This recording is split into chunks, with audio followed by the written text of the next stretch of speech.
Does he stay at the top? Or does a new song move into that number one spot? We'll find out. And here we go. Number 40. Here's the first American hit for an English band called Simply Red. Why? Because Mick Hucknall, their lead singer, has curly red hair, and his nickname is Red. They debut with Holding Back the Years, Simply Red. Holding back the years, it's all I have to say. Holding Back the Years, Simply Red, an English act with their first American chart single debuting at number 40. American Top 40. At number 30 is Money's Too Tight to Mention, the hit song by the English band Simply Red. And lead singer Mick Hucknall knows all about money being tight.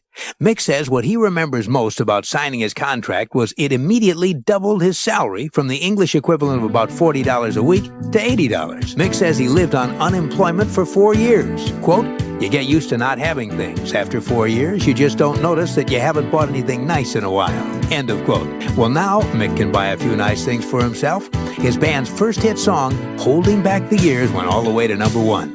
The follow-up climbs a notch this week to 30. Simply Red and Money's Too Tight to Mention.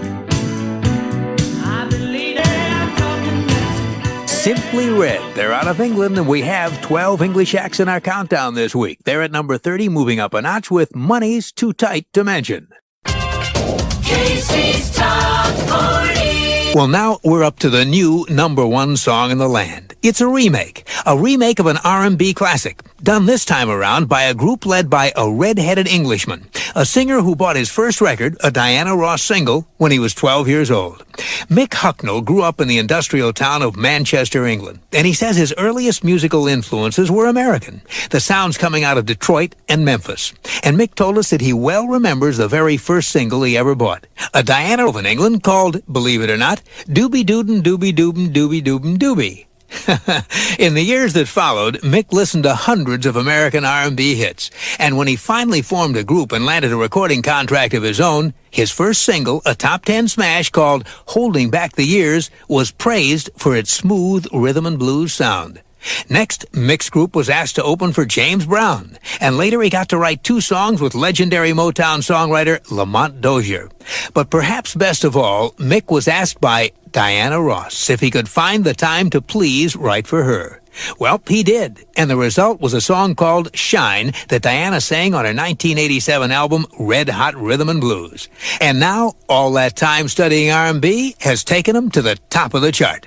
This week, Mick Hucknall and his band go to number 1 with their version of a Harold Melvin and the Blue Note soul classic. With the new number 1 song in the USA, here's Simply Red and If You Don't Know Me By Now. The new number 1 song in the USA on Casey's Top 40, Simply Red with If You Don't Know Me By Now. Casey Kasem, coast to coast.